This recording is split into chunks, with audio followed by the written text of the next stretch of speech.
ओम शांति। आजिर अव्यक्त बापदादा मुरली पुनरावृत्ति 18:3-8। मुरलीर सारांश कारण शब्द को निवारण रे परिवर्तन करी मास्टर मुक्तिदाता हुआ समस्त को बाबांकर संगर रंग लगाई समान हेबार होली पालन कर। आज सर्व संपत्तिर मालिक बापदादा निजर चारिआडर सर्व संपत्ति रे संपन्न पिला मानकु देखुछंती। प्रत्येक संतानर भंडार रे केते संपत्ति जमा अछि ताकू देखि हर्षित होउछंती। संपत्ति तो समस्त को एका समय रे एका भली ही मिलिछि, पुणी भी जमार खाता समस्तिंकर अलगा अलगा अटे, किंतु समय को दृष्टि रे रखी वर्तमान बाप दादा सबु पिलांकु सर्व संपत्ति रे संपन्न अवस्था रे देखिबाकू चाहुछंती। काहेकि ना एई संपत्ति गुड़िक केवल वर्तमान रो गोटे जन्म पई नुहे, यह अविनाशी संपत्ति अटे जहाँकि अनेक जन्म पर्यंत साथी रे रहिबो। तेबे यही समय संपत्ति को तो तुम्हें समस्ते निश्चिंत जानिच।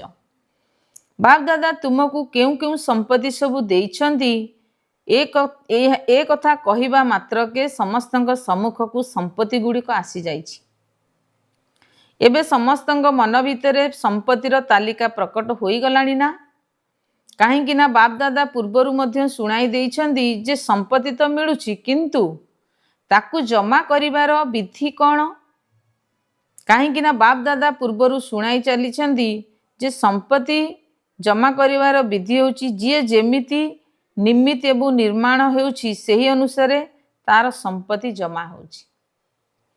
तेणु चेकर निमित्त एवं निर्माण हेबार विधि द्वारा मो खाता रे केते संपत्ति जमा होछि। जहाँ खाता रे जेतिके संपत्ति जमा होइथिबो से सेतिके भरपूर होइथिबे। सेमानंकर चालीचलन रे एवं चेहरा रे भरपूर आत्मार आत्मिक निशा स्वतः ही देखा जाउथिबो एवं जेतिके आत्मिक निशा तांकर चेहरा रे चमकुथिबो सेतिके से चिंतामुक्त सम्राट मध्य होइथिबे। तेबे एही आत्मिक निशा बा आत्म अभिमानी स्थितिर शुद्ध अभिमान ही चिंतामुक्त सम्राटर लक्षण अटे। तेणु निजे निजको चेक कर जे मोर चेहरा रे चिंतामुक्त सम्राटर निश्चय एवं निशा अच्छी तो। दर्पण तो समस्त को मिली जाइछि ना। तेणु दिल रूपी दर्पण रे निजर चेहरा को चेक कर। कौनसी प्रकारर चिंता नहीं तो कौन हबो किपरि हेबो एपरि हेबो नहीं तो एई भली कौनसी संकल्प रही जाई नहीं तो। तेबे चिंतामुक्त सम्राटर संकल्प यहाँ ही हबो जे जहाँ भी हेउछि ताहा बहुत भल होउछि एवं जहाँ आगु को हबो ताहा आहुरी अधिक भल हबो। यह को कुहा जाय शुद्ध अभिमान बा समानधारी आत्मा। विनाशी धनी लोक माने जेते रोजगार करूछंती समय अनुसार सेते अधिक चिंतारे पड़ुछंती। किंतु तुमको ईश्वरीय संपत्ति पई कोनोसी चिंता अछि कि? चिंता रहिबा दरकार ना। काहेकि ना जेउ माने ई सब संपत्तिर मालिक एवं परमात्मा पितांकर बालक अटंती से माने सदा सर्वदा स्वप्न रे मध्य चिंतामुक्त सम्राट अटंती। काहेकि ना तांकर निश्चय रहिछि जे ईश्वरीय संपत्ति गुड़िक केवल गोटिक जन्म नुहे अनेक जन्म पर्यंत साथी रे रहिबो। सेतिपई से माने निश्चय बुद्धि निश्चिंत अटंती। तेबे आज बाप दादा चारिआडर पिलामानंकर जमार खाता देखुथिले। पूर्वरु मध्य सुनाई सारिछु जे पिलामाने विशेष करी 3 प्रकारर खाता जमा करूछंती एवं जमा करि परिबे। गोटिए हेला निजर पुरुषार्थ अनुसारे संपत्ति जमा करिबा। द्वितीय रे आशीर्वादर खाता एवं एहाकु जमा करिवार साधन हेला सर्वदा संबंध संपर्क रे एवं सेवा रे व्यस्त रहुथिले मध्य संकल्प बाणी कर्म तीनोटी जाकरे निजे उपरे निजे संतुष्ट एवं अन्य माने मध्य सबु समय रे संतुष्ट रहुथिबे एवं समस्ते संतुष्ट रहुथिबे। कारण संतुष्टता ही आशीर्वाद बा दुआर खाता को बढ़ाई थाए। दुआर कारण संतुष्टता ही आशीर्वाद बा दुआर खाता को बढ़ाई थाए।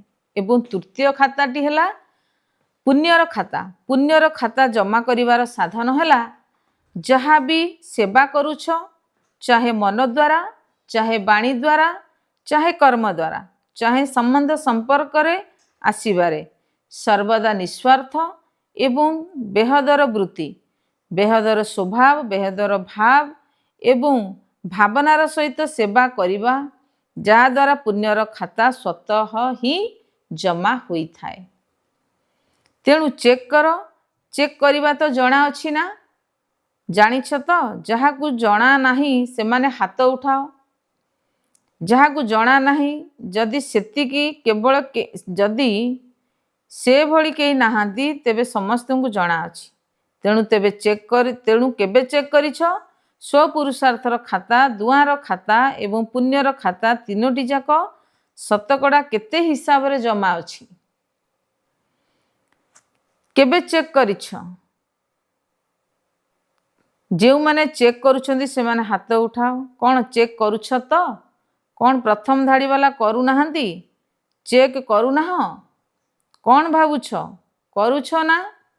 काहेकि ना बाप दादा तो शुणाई देइछंती, संकेत मध्य देई चलीछंती जेबे समयर समीपता तीव्र बेगरे आगू बढ़ी चलीछि, सेथिपाई निजर चेकिंग बारंबार करिवार अछि। काहेकि ना बाप दादा प्रत्येक संतान को राजयोगी तथा राजा संतान रूपे देखा चाहूँगी एवं परमात्मा पितांक भितर यही निशा रही जे मोर प्रत्येक संतान राजा अटे, स्वराज्य अधिकारी तथा विश्व राज्य अधिकारी परमात्मांकर संतान अटे। तेबे संपत्ति गुड़िक तो बाप दादा द्वारा सबु बेले मिली चली, किंतु ए सबु संपत्ति गुड़िक जमा करिवार बहुत सहज विधि हैला विधि कुह बा चाबी कुह, ताहा जानिछ तो? जमा करिवार चाबी कौन जानिछ? केवल तीनोटी बिंदु अच्छी ना समस्तिंको पाखरे चाबी? तीनोटी बिंदु लगाओ एवं संपत्ति जमा करि चलो। कौन माता मानंकु चाबी लगाइबा जना अछि तो? माता माने चाबी को जत्न सहकारे रखिबारे बुद्धिमान अटंदी ना। तेणु सबु माता माने यही तीनोटी बिंदुर चाबी को भल भावरे साइति रखिछ तो? केबे बाबा लगाउछ? केबे चाबी लगाउछ? माता माने कुह, चाबी अछि तो? एमिति तो घरर सबु जिनिसर चाबी को संभाली रखिबा माता मानंकु बहुत भल भावरे जना अछि। तेणु यही चाबी मध्य सबु बेले साथी रे अछि तो? तेबे वर्तमान समय रे बाप दादा यही कथा चाहूछंती जे एबे अंतिम समय पाखे आसीबा कारणरू बाप दादा गोटिए शब्द को सबु पिलांक भितरू संकेत रे, बाणी रे एवं वास्तविक कर्म रे परिवर्तन करिवार देखिबाकू चाहूछंती। साहस अछि तो? यही गोटिए शब्द जहाँ को बाप दादा प्रत्येक संतान द्वारा परिवर्तन करिबाकू चाहूछंती, जहाँ कि एबे गोटिए शब्द बारंबार पिला मानकू तीव्र पुरुषार्थी रु अवहेला पुरुषार्थी करि देउछि। किंतु एबे यही समय अनुसार केउ भली पुरुषार्थ हेबा दरकार? तीव्र पुरुषार्थ। समस्ते मध्य चाहूछंती जे आमे किपरि तीव्र पुरुषार्थी श्रेणी रे आसीबू, किंतु केही गोटिए शब्द एथिरे अवहेला कराई देउछि। जानिछ से शब्दटी कौन? परिवर्तन करिया पई प्रस्तुत अछ तो? अछ तो? हाथ उठाओ, प्रस्तुत अछ तो? देख तुम मानकर फोटो टीवी रे आसुछि, प्रस्तुत अछ तो? अच्छा, अभिनंदन। अच्छा, तीव्र पुरुषार्थ करी परिवर्तन करिवो ना कहिवो? करिदेवी, देखिबी, एई भली कहिवो नाई तो? सही शब्द को मध्य जानी सारिलेनी, काहेकि ना समस्त बुद्धिमान तो अटना। तेबे सही गोटिए शब्द हला कारण शब्द को परिवर्तन करी निवारण शब्द को सामना को आण। कारण को सामना को आनिबा द्वारा बा कारण को चिंता करिबा द्वारा निवारण हो नाही। तेणु बाप दादा केवल कहिबा पर्यंत नुहे, किंतु संकल्प रे मध्य एही कारण शब्द को निवारण रे परिवर्तन करिबा को चाहूछन। काहेकि ना कारण भिन्न भिन्न प्रकार होई थाए एवं एही कारण शब्द को भाबिबारे, कहिबारे, कर्म करिबारे, आसीबारे ताहा तीव्र पुरुषार्थी हेबारे बंधन सृष्टि करि थाए। काहेकि ना तुम संतान मानकर बाप दादा सहित प्रतिज्ञा रही, स्नेहर सहित प्रतिज्ञा करिछ जे आमे ସମସ୍ତେ ବାବାଙ୍କର ଏହି ବିଶ୍ୱ ପରିବର୍ତ୍ତନ କାର୍ଯ୍ୟରେ ସାଥୀ ଦେବୁ। ତେଣୁ ତୁମେ ସମସ୍ତେ ବାବାଙ୍କର ସାଥୀ ଅଟ। ବାବା ଏକୁଟିଆ କିଛି କରୁନାହାନ୍ତି, ପିଲାମାନଙ୍କୁ ମଧ୍ୟ ସାଥିରେ ରଖିଛନ୍ତି। ତେଣୁ ବିଶ୍ୱ ପରିବର୍ତ୍ତନର କାର୍ଯ୍ୟରେ ତୁମମାନଙ୍କର କାର୍ଯ୍ୟ କ'ଣ? ସର୍ବ ଆତ୍ମାଙ୍କର କାରଣକୁ ମଧ୍ୟ ନିବାରଣ କରିବା। କାହିଁକି ନା ଆଜିକାଲି ଅଧିକାଂଶ ଆତ୍ମା ଦୁଃଖୀ ଏବଂ ଅଶାନ୍ତି ରହୁଥିବା କାରଣରୁ ସମସ୍ତେ ଏବେ ମୁକ୍ତି ଚାହୁଁଛନ୍ତି। ଦୁଃଖ ଅଶାନ୍ତିରୁ ଏବଂ ସର୍ବବନ୍ଧନରୁ ମୁକ୍ତି ଚାହୁଁଛନ୍ତି। କିନ୍ତୁ ସେମାନଙ୍କର ମୁକ୍ତିଦାତା କିଏ? ବାବାଙ୍କ ସହିତ ତୁମେ ପିଲାମାନେ ମଧ୍ୟ ମୁକ୍ତିଦାତା ଅଟ। ତୁମମାନଙ୍କର ଜଡ଼ଚିତ୍ର ନିକଟରେ ଆଜି ପର୍ଯ୍ୟନ୍ତ ଭକ୍ତମାନେ କ'ଣ ମାଗୁଛନ୍ତି? ଏବେ ଦୁନିଆରେ ଦୁଃଖ ଅଶାନ୍ତି ବଢ଼ି ଚାଲିଥିବାର ଦେଖି ଅଧିକାଂଶ ଆତ୍ମା ତୁମ ମୁକ୍ତିଦାତା ଆତ୍ମାମାନଙ୍କୁ ଅଧିକ ମନେ ପକାଉଛନ୍ତି। ସେମାନଙ୍କର ମନ ଦୁଃଖୀ ହେବା କାରଣରୁ ଚିତ୍କାର କରୁଛନ୍ତି, ହେ ମୁକ୍ତିଦାତା, ମୁକ୍ତି ଦିଅ। କ'ଣ ତୁମମାନଙ୍କୁ ଆତ୍ମାମାନଙ୍କର ଦୁଃଖ ଅଶାନ୍ତିର ଡାକରା ଶୁଭୁନାହିଁ? ତେଣୁ ମୁକ୍ତିଦାତା ହୋଇ ପ୍ରଥମେ ଏହି କାରଣ ଶବ୍ଦକୁ ମୁକ୍ତ କର। ତାହେଲେ ସେମାନଙ୍କର ମୁକ୍ତିର ଡାକରା ଆପେ ଆପେ ତୁମମାନଙ୍କ କାନରେ ଗୁଞ୍ଜରିତ ହେବ। ପ୍ରଥମେ ଯଦି ନିଜେ ଏହି ଶବ୍ଦଠାରୁ ମୁକ୍ତ ହେବ, ତାହେଲେ ଅନ୍ୟମାନଙ୍କୁ ମଧ୍ୟ ମୁକ୍ତ କରିପାରିବ। ଏବେ ତ ଦିନକୁ ଦିନ ତୁମମାନଙ୍କ ସମ୍ମୁଖରେ ହେ ମୁକ୍ତିଦାତା, ଆମକୁ ମୁକ୍ତି ଦିଅ ଏହି ଲମ୍ବା ଧାଡ଼ି ଲାଗିବାକୁ ଯାଉଛି। କିନ୍ତୁ ଆଜି ପର୍ଯ୍ୟନ୍ତ ନିଜର ପୁରୁଷାର୍ଥରେ ଭିନ୍ନ ଭିନ୍ନ ଶବ୍ଦ କାରଣରୁ ମୁକ୍ତିର ଫାଟକ ବନ୍ଦ ରହିଛି। ସେଥିପାଇଁ ଆଜି ବାପ୍ ଦାଦା ଏହି ଶବ୍ଦଠାରୁ ସମସ୍ତଙ୍କୁ ମୁକ୍ତ କରିବା ପାଇଁ ଚାହୁଁଛନ୍ତି। ଏମିତି ତ ଏହା ସହିତ ଆହୁରି ମଧ୍ୟ କେତେ ଦୁର୍ବଳତାର ଶବ୍ଦ ରହିଛି। ସେଥିମଧ୍ୟରୁ ବିଶେଷ ହେଲା କାରଣ ଶବ୍ଦ ଏବଂ ତାର ସାଥୀ ଶବ୍ଦ ଗୁଡ଼ିକ ହେଲା ଏମିତି, ସେମିତି, କେମିତି, ଯେଉଁମାନେ କି ମୁକ୍ତିର ଫାଟକକୁ ବନ୍ଦ କରିବାର କାରଣ ଅଟନ୍ତି। ତେବେ ଆଜି ସମସ୍ତେ ହୋଲି ପାଳନ କରିବା ପାଇଁ ଆସିଛ ନା? ସମସ୍ତେ ଦୌଡ଼ି ଦୌଡ଼ି ଆସିଛ, ସ୍ନେହ ରୂପୀ ବିମାନରେ ଆସିଯାଇଛ। ଯେହେତୁ ବାବାଙ୍କ ସହିତ ସ୍ନେହ ରହିଛି, ତେଣୁ ବାବାଙ୍କ ସହିତ ହୋଲି ପାଳନ କରିବା ପାଇଁ ପହଞ୍ଚି ଯାଇଛ। ଆସିଛ, ଭଲ କରିଛ। ସେଥିପାଇଁ ବାପ୍ ଦାଦା ତୁମମାନଙ୍କୁ ଅଭିନନ୍ଦନ ଦେଉଛନ୍ତି। ବାପ୍ ଦାଦା ଦେଖୁଛନ୍ତି ଯେ ହ୍ୱିଲ୍ ଚେୟାରରେ ଚାଲିଲା ବାଲା ମଧ୍ୟ କିଛି ନା କିଛି ଶାରୀରିକ ଅସୁବିଧା ଥିଲେ ମଧ୍ୟ ସାହସ ରଖି ପହଞ୍ଚି ଯାଇଛନ୍ତି। ବାପ୍ ଦାଦା ଏହି ଦୃଶ୍ୟକୁ ମଧ୍ୟ ଦେଖୁଛନ୍ତି। ଏଠାକୁ କ୍ଲାସ୍ କରିବା ପାଇଁ ଆସୁଛନ୍ତି ନା କୌଣସି କାର୍ଯ୍ୟକ୍ରମ ଦେଖିବା ପାଇଁ ଯେତେବେଳେ ଆସୁଛନ୍ତି, ହ୍ୱିଲ୍ ଚେୟାରରେ ବସି ନିଜର ପଣ୍ଡାକୁ ଅର୍ଥାତ୍ ନିମିତ୍ତ ଟିଚରମାନଙ୍କୁ ଧରି ଆସି ଯାଉଛନ୍ତି। ତେଣୁ ଏହାକୁ କ'ଣ କୁହାଯିବ? ପରମାତ୍ମା ସ୍ନେହୀ। ବାପ୍ ଦାଦା ମଧ୍ୟ ଏହିଭଳି ସାହସୀ ଆନ୍ତରିକ ସ୍ନେହୀ ପିଲାମାନଙ୍କୁ ବହୁତ ବହୁତ ଆନ୍ତରିକ ଆଶୀର୍ବାଦ ଏବଂ ଆନ୍ତରିକ ସ୍ନେହ ବିଶେଷ ଭାବରେ ଦେଉଛନ୍ତି। ବହୁତ ସମୟ ରଖି ଆସିଛନ୍ତି। ବାବାଙ୍କର ଏହି ପରିବାରର ସହଯୋଗ ତ ନିଶ୍ଚିନ୍ତ ରହିଛି। କ'ଣ ସମସ୍ତଙ୍କୁ ଠିକ୍ ଭାବରେ ସ୍ଥାନ ମିଳିଯାଇଛି ତ? ମିଳିଛି ତ? ଯେଉଁମାନଙ୍କୁ ସ୍ଥାନ ମିଳିଛି ସେମାନେ ହାତ ଉଠାଅ। ବିଦେଶୀମାନଙ୍କୁ ରହିବାର ସ୍ଥାନ ଠିକ୍ ମିଳିଛି ତ? ଏହା ତ ମେଳା ଅଟେ ନା। ଦୁନିଆରେ ମେଳାମାନଙ୍କରେ ତ ଧୂଳି ଉଡ଼ୁଥିବ, ସେଥିରେ ମଧ୍ୟ ଖାଇବା ପିଇବା ଚାଲିଥିବ। ତୁମମାନଙ୍କୁ ତ ଭଲ ବ୍ରହ୍ମାଭୋଜନ ମିଳୁଛି ନା। ଆଚ୍ଛା, ହାତ ହଲାଉଛନ୍ତି। ଶୋଇବା ପାଇଁ 3 ପାଦ ପୃଥିବୀ ମିଳିଛି ତ?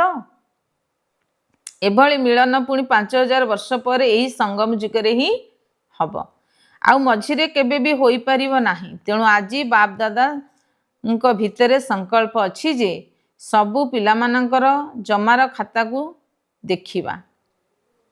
ଦେଖିଛନ୍ତି ମଧ୍ୟ ଏବଂ ଆଗକୁ ମଧ୍ୟ ଦେଖିବେ। କାହିଁକି ନା ବାପ୍ ଦାଦା ପିଲାମାନଙ୍କୁ ପ୍ରଥମରୁ ହିଁ ଏହି ସୂଚନା ଦେଇସାରିଛନ୍ତି ଯେ ଜମାର ଖାତାକୁ ଜମା କରିବାର ସମୟ କେବଳ ଏହି ସଙ୍ଗମ ଯୁଗ ହିଁ ଅଟେ। ଏହି ସଙ୍ଗମ ଯୁଗରେ ଏବେ ଯେତେ ବି ଜମା କରିବା ପାଇଁ ଚାହିଁବ, ସାରା କଳ୍ପର ଖାତା ଏବେ ହିଁ ଜମା କରିପାରିବ। ଏହାପରେ ଜମାର ଖାତା ବ୍ୟାଙ୍କ ହିଁ ବନ୍ଦ ହୋଇଯିବ। ତାପରେ କ'ଣ କରିବ? ସେଥିପାଇଁ ବାପ୍ ଦାଦାଙ୍କର ପିଲାମାନଙ୍କ ପ୍ରତି ସ୍ନେହ ଅଛି ନା। ତେଣୁ ବାପ୍ ଦାଦା ଜାଣିଛନ୍ତି ଯେ ପିଲାମାନେ ଅବହେଳାପଣିଆ କାରଣରୁ କେବେ ଭୁଲି ଯାଉଛନ୍ତି, କେବେ କହୁଛନ୍ତି ହୋଇଯିବ, ଦେଖିଦବୁ, କରୁଛୁ ତ, ଚାଲୁଛୁ ତ, ଏଇଭଳି ଶବ୍ଦ ମଜାରେ କହୁଛନ୍ତି। ଆପଣ ତ ଦେଖୁଛନ୍ତି ନା, ଆମେ ତ କରୁଛୁ ନା, ହଁ ଚାଲୁଛୁ ତ ଆଉ କ'ଣ କରିବୁ? କିନ୍ତୁ ଚାଲିବାରେ ଆଉ ଉଡ଼ିବାରେ ଫରକ କେତେ? ଚାଲୁଛୁ ସେଥିପାଇଁ ଅଭିନନ୍ଦନ, ଚାଲୁଛ ସେଥିପାଇଁ ଅଭିନନ୍ଦନ, କିନ୍ତୁ ଏବେ ଚାଲିବାର ସମୟ ସମାପ୍ତ ହୋଇ ଉଡ଼ିବାର ସମୟ ଆସିଗଲାଣି। ତେଣୁ ଏବେ ଯଦି ଉଡ଼ିବାର ପୁରୁଷାର୍ଥ କରିବ, ତେବେ ଯାଇ ଲକ୍ଷ୍ୟସ୍ଥଳରେ ପହଞ୍ଚି ପାରିବ। ତେବେ ଭଗବାନଙ୍କର ସନ୍ତାନ ହୋଇ ଯଦି ସାଧାରଣ ପ୍ରଜାରେ ଆସିବ, ତେବେ କ'ଣ ଶୋଭା ପାଇବ? ଆଜି ସମସ୍ତେ ହୋଲି ପାଳନ କରିବା ପାଇଁ ଆସିଛ ନା, ତେଣୁ ହୋଲିର ଶବ୍ଦ ହେଲା ଯାହା ବିତି ଯାଇଛି ତାକୁ ବିନ୍ଦୁ ଲଗାଇ ଦିଅ। ତେଣୁ ଆଜିଠାରୁ ବାପ ଦାଦା ଏହି କଥା ଚାହୁଁଛନ୍ତି ଯେ ଯାହା ବିତିଗଲା ତାକୁ ଭୁଲିଯାଅ। କୌଣସି ବି କାରଣରୁ ଯଦି ଏବେ କୌଣସି ଦୁର୍ବଳତା ରହିଯାଇଛି, ତେବେ ଏଇ ମୁହୂର୍ତ୍ତରେ ହିଁ ବିତିକୁ ବିତି କରି ନିଜର ଚିତ୍ରକୁ ବା ସ୍ମୃତିକୁ ଆଣ। ନିଜର ଚିତ୍ରକାର ହୋଇ ନିଜର ଚିତ୍ର ତିଆରି କର। ଜାଣିଛ ବାପ ଦାଦା ଏବେ ବି ପ୍ରତ୍ୟେକ ପିଲାଙ୍କର କେଉଁ ଚିତ୍ରକୁ ସମ୍ମୁଖରେ ଦେଖୁଛନ୍ତି? ଜାଣିଛ କେଉଁ ଚିତ୍ର? ଏବେ ତୁମେ ସମସ୍ତେ ନିଜର ଚିତ୍ର ତିଆରି କର। ଚିତ୍ର ତିଆରି କରିବା ଜଣାଅଛି ତ? ଜାଣିଛ ତ? ଶ୍ରେଷ୍ଠ ସଂକଳ୍ପର କଲମ ଦ୍ୱାରା ନିଜର ଚିତ୍ରକୁ ଏବେ ସମ୍ମୁଖକୁ ଆଣ। ସମସ୍ତେ ପ୍ରଥମେ ଡ୍ରିଲ୍ କର, ମନର ଡ୍ରିଲ୍, କର୍ମେନ୍ଦ୍ରର ଡ୍ରିଲ୍ ନୁହେଁ, ମନର ଡ୍ରିଲ୍ କର। ଡ୍ରିଲ୍ କରିବା ପାଇଁ ପ୍ରସ୍ତୁତ ଅଛ ତ? ମୁଣ୍ଡ ହଲାଅ। ଦେଖ, ଶ୍ରେଷ୍ଠରୁ ଶ୍ରେଷ୍ଠ ଚିତ୍ର ହେଲା ମୁକୁଟ, ତିଳକ ଏବଂ ସିଂହାସନ ଅଧିକାରୀ ହେବାର ଚିତ୍ର। ତେଣୁ ନିଜର ଚିତ୍ରକୁ ସମ୍ମୁଖକୁ ଆଣ ଏବଂ ଅନ୍ୟ ସବୁ ସଂକଳ୍ପକୁ ଆଡ଼େଇ ଦିଅ ଏବଂ ଦେଖ ତୁମେ ସମସ୍ତେ ବାପଦାଦାଙ୍କର ହୃଦୟ ସିଂହାସନର ଅଧିକାରୀ ଅଟ ନା? ଏଭଳି ସିଂହାସନ ତ କେଉଁଠି ବି ମିଳିବ ନାହିଁ। ତେଣୁ ପ୍ରଥମେ ଏହି ଚିତ୍ର ଅଙ୍କନ କର ଯେ ମୁଁ ବିଶେଷ ଆତ୍ମା, ସମାନଧାରୀ ଆତ୍ମା, ବାପ ଦାଦାଙ୍କର ପ୍ରଥମ ରଚନା, ଶ୍ରେଷ୍ଠ ଆତ୍ମା, ବାପ ଦାଦାଙ୍କର ହୃଦୟ ସିଂହାସନର ଅଧିକାରୀ ଅଟେ। କ'ଣ ସିଂହାସନ ଅଧିକାରୀ ହୋଇଗଲ ତ?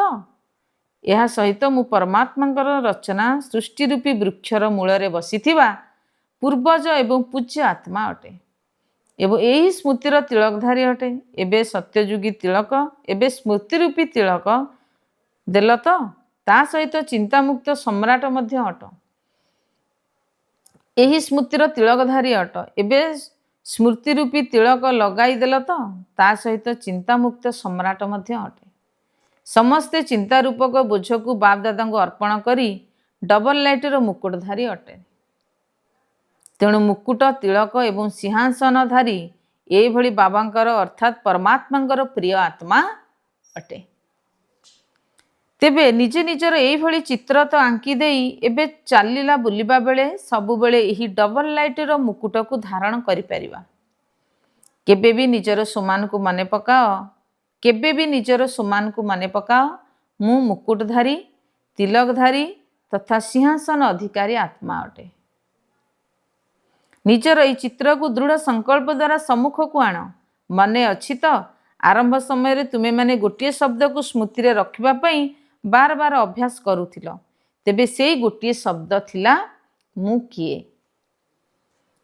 ଏହି ମୁଁ କିଏ ଶବ୍ଦକୁ ଏବେ ବାରମ୍ବାର ସ୍ମୃତିକୁ ଆଣ ଏବଂ ନିଜର ଭିନ୍ନ ଭିନ୍ନ ସୋମାନକୁ, ଉପାଧି ଗୁଡ଼ିକୁ ମଧ୍ୟ ମନେ ପକାଅ, ଯାହାକି ତୁମମାନଙ୍କୁ ଭଗବାନ ପିତାଙ୍କ ଠାରୁ ମିଳିଥିବା ଉପାଧି ଅଟେ। ଆଜିକାଲି ଲୋକମାନଙ୍କୁ ବା ମଣିଷଙ୍କୁ ମଣିଷ ଦ୍ୱାରା ଯଦି କୌଣସି ଉପାଧି ମିଳିଯାଉଛି, ତେବେ ବି ତାକୁ କେତେ ମହତ୍ଵ ମନେ କରୁଛନ୍ତି। କିନ୍ତୁ ତୁମମାନଙ୍କୁ ବାବାଙ୍କ ଦ୍ୱାରା କେତେ ଉପାଧି ମିଳୁଛି, କେତେ ସୋମାନ ମିଳିଛି। ତେଣୁ ସର୍ବଦା ନିଜର ବୁଦ୍ଧିରେ ସେହି ସୋମାନର ଗୁଡ଼ିକର ତାଲିକାକୁ ମନନ ଚିନ୍ତନ କରୁଥାଅ। ମୁଁ କିଏ ଏହାର ତାଲିକା ବାହାର କର। ଯଦି ସର୍ବଦା ଏହି ନିଶାରେ ଚାଲିବ, ତେବେ କାରଣ ଶବ୍ଦ ସମାପ୍ତ ହୋଇ ସବୁ କର୍ମରେ ନିବାରଣ ହୋଇଯିବ। ଯେତେବେଳେ ତୁମେମାନେ ନିବାରଣ ସ୍ୱରୂପ ହୋଇଯିବ, ସେତେବେଳେ ସର୍ବ ଆତ୍ମାଙ୍କୁ ନିର୍ବାଣ ଧାମ ବା ମୁକ୍ତିଧାମକୁ ସହଜରେ ଯିବାର ରାସ୍ତା ଦେଖାଇ ମୁକ୍ତ କରିଦେବ। ତେଣୁ ଏବେ ଦୃଢ଼ ସଂକଳ୍ପ କର। କ'ଣ ଦୃଢ଼ ସଂକଳ୍ପ କରିବା ଜଣା ଅଛି ତ? ଯେତେବେଳେ ନିଜ ଭିତରେ ଦୃଢ଼ତା ଆସିଯାଏ ସେତେବେଳେ ଦୃଢ଼ତା ହିଁ ସଫଳତାର ଚାବି ହୋଇଥାଏ। ତେଣୁ ଟିକିଏ ବି ଦୃଢ଼ ସଂକଳ୍ପରେ କମି ଆଣ ନାହିଁ, କାହିଁକି ନା ମାୟାର କାମ ହେଲା ହରାଇବା, କିନ୍ତୁ ତୁମର କାମ କ'ଣ? ତୁମର କାମ ହେଲା ବାବାଙ୍କର ଗଳାର ହାର ହେବା, ନୁହେଁ କି ମାୟା ଠାରୁ ହାରିଯିବା। ତେଣୁ ସମସ୍ତେ ଏହି ଦୃଢ଼ ସଂକଳ୍ପ କର ଯେ ମୁଁ ସର୍ବଦା ବାବାଙ୍କର ଗଳାର ବିଜୟମାଳା ଅଟେ, ଗଳାର ହାର ଅଟେ। ଗଳାର ହାର ଅର୍ଥାତ୍ ବିଜୟୀ ହାର ଅଟେ। ତେଣୁ ବାପ ଦାଦା ଯେତେବେଳେ ହାତ ଉଠା କରାଉଛନ୍ତି ଯେ ତୁମେମାନେ କ'ଣ ହବ, ସମସ୍ତେ କ'ଣ ଉତ୍ତର ଦେଉଛ? ସମସ୍ତେ କ'ଣ ଉତ୍ତର ଦେଉଛ? ଗୋଟିଏ ହିଁ ଉତ୍ତର ଦେଉଛ, ଆମେ ଲକ୍ଷ୍ମୀ ନାରାୟଣ ହେବୁ। ରାମ ସୀତା ନୁହେଁ, ତେବେ ଲକ୍ଷ୍ମୀ ନାରାୟଣ ପଦର ଅଧିକାରୀ, ବାପ ଦାଦାଙ୍କର ବିଜୟମାଳାର ଦାନା। ମୁଁ ପୂଜ୍ୟ ଆତ୍ମା ଅଟେ। ଭକ୍ତମାନେ ତୁମର ମାଳାର ଦାନାକୁ ଜପ କରି କରି ନିଜର ସମସ୍ୟା ଗୁଡ଼ିକୁ ସମାପ୍ତ କରୁଛନ୍ତି। ଏତେ ଶ୍ରେଷ୍ଠ ଦାନା ଅଟେ। ତେଣୁ ଆଜି ବାପ ଦାଦାଙ୍କୁ କ'ଣ ଦେବ? ହୋଲିର କୌଣସି ଉପହାର ତ ଦେବ ନା। ଏହି କାରଣ ଶବ୍ଦକୁ ଦିଅ, ତକୁ ମଧ୍ୟ ଦିଅ। ଯଦି ସବୁଥିରେ ତ କରିବ ତେବେ ତୋ ଅର୍ଥାତ୍ ଶୁଆ ହୋଇଯିବ। ତେଣୁ ତ ମଧ୍ୟ କରିବ ନାହିଁ। ଏମିତି ସେମିତି ବି ନୁହେଁ, କୌଣସି ପ୍ରକାରର କାରଣ ନାହିଁ ନିବାରଣ। ଆଚ୍ଛା, ବାପ ଦାଦା ପ୍ରତ୍ୟେକ ସନ୍ତାନକୁ ସମ୍ମାନ ଦେବାର ଶ୍ରେଷ୍ଠ ସଂକଳ୍ପ ପାଇଁ ପଦ୍ମା ଗୁଣା ଅଭିନନ୍ଦନ ଦେଉଛନ୍ତି। ଅଭିନନ୍ଦନ, ଅଭିନନ୍ଦନ, ଅଭିନନ୍ଦନ। ନିଶା ଅଛି ନା, ଆମ ଭଳି ପଦ୍ମ ଭାଗ୍ୟବାନ କିଏ ଅଛି? ଏହି ନିଶାରେ ରୁହ। ଆଚ୍ଛା, ଏବେ ଗୋଟିଏ ସେକେଣ୍ଡ ଭିତରେ ସବୁ ବ୍ରାହ୍ମଣମାନେ ନିଜର ରାଜଯୋଗର ଅଭ୍ୟାସ କର। ମନକୁ ଏକାଗ୍ର କରିବା ସହିତ ମନର ମାଲିକ ହୋଇ ଯେଉଁଠି ଚାହିଁବ, ଯେତେ ସମୟ ଚାହିଁବ, ଯେପରି ଚାହିଁବ ସେହିପରି ଏବେ ମନକୁ ଏକାଗ୍ର କରିଦିଅ। ମନ କେଉଁଠି ବି ଏଣେ ତେଣେ ଚଞ୍ଚଳ ନ ହେଉ। ମେରା ବାବା, ମିଠା ବାବା, ପ୍ୟାରା ବାବା, ଏଇଭଳି ସ୍ନେହଯୁକ୍ତ ସଙ୍ଗର ରଙ୍ଗରେ ଆଧ୍ୟାତ୍ମିକ ହୋଲି ପାଳନ କର। ଆଚ୍ଛା, ଡ୍ରିଲ୍। ଚାରିଆଡ଼ର ବିଶେଷ ଶ୍ରେଷ୍ଠ ହୋଲି ଅର୍ଥାତ୍ ପବିତ୍ର ଏବଂ ହାଇଏଷ୍ଟ ଅର୍ଥାତ୍ ସର୍ବୋଚ୍ଚ ପିଲାମାନଙ୍କୁ ସର୍ବଦା ନିଜକୁ ବାବାଙ୍କ ସମାନ ସର୍ବଶକ୍ତିରେ ସମ୍ପନ୍ନ ମାଷ୍ଟର ସର୍ବଶକ୍ତିମାନ ଅନୁଭବ କରୁଥିବା, ସର୍ବଦା ପ୍ରତ୍ୟେକ ଦୁର୍ବଳତା ଗୁଡ଼ିକରୁ ମୁକ୍ତ ହୋଇ ଅନ୍ୟ ଆତ୍ମାମାନଙ୍କୁ ମଧ୍ୟ ମୁକ୍ତିପ୍ରାପ୍ତ କରାଉଥିବା, ମୁକ୍ତିଦାତା ପିଲାମାନଙ୍କୁ ସର୍ବଦା ସମାନର ସିଟ୍ ଅର୍ଥାତ୍ ଆସନ ଉପରେ ସେଟ୍ ରହୁଥିବା, ସର୍ବଦା ଅମର ଭବର ବରଦାନ ଅନୁଭବ ସ୍ୱରୂପରେ ରହୁଥିବା, ଏଇଭଳି ଚାରିଆଡ଼ର ଚାହେଁ ସମ୍ମୁଖରେ ବସିଥିବା ଚାହେଁ ଦୂରରେ ବସିଥିଲେ ମଧ୍ୟ ସ୍ନେହରେ ବୁଡ଼ି ରହିଥିବା ପିଲାମାନଙ୍କୁ ସ୍ନେହ ସମ୍ପନ୍ନ ଶୁଭେଚ୍ଛା ଏବଂ ନିଜର ଉମଙ୍ଗ ଉତ୍ସାହର ସହିତ ପୁରୁଷାର୍ଥର ସମାଚାର ପଠାଇଥିବା ପିଲାମାନଙ୍କୁ ବାପ ଦାଦାଙ୍କର ବହୁତ ବହୁତ ପଦ୍ମ ଗୁଣା ହାର୍ଦ୍ଦିକ ଶୁଭେଚ୍ଛା ସ୍ୱୀକାର କରିବା ହେଉ ଏବଂ ସମସ୍ତ ରାଜଯୋଗୀ ତଥା ରାଜ୍ୟ ଅଧିକାରୀ ପିଲାମାନଙ୍କୁ ନମସ୍ତେ। ଆଜିର ବରଦାନ, ସର୍ବଶକ୍ତିମାନ ସତ୍ତା ଅର୍ଥାତ୍ ଅଧିକାରୀ ପଣିଆ ଆଧାରରେ ଆତ୍ମାମାନଙ୍କୁ ମାଲାମାଲ କରୁଥିବା ପୁଣ୍ୟ ଆତ୍ମା ଭବ। ବିସ୍ତାର, ଯେପରି ଦାନ ପୁଣ୍ୟର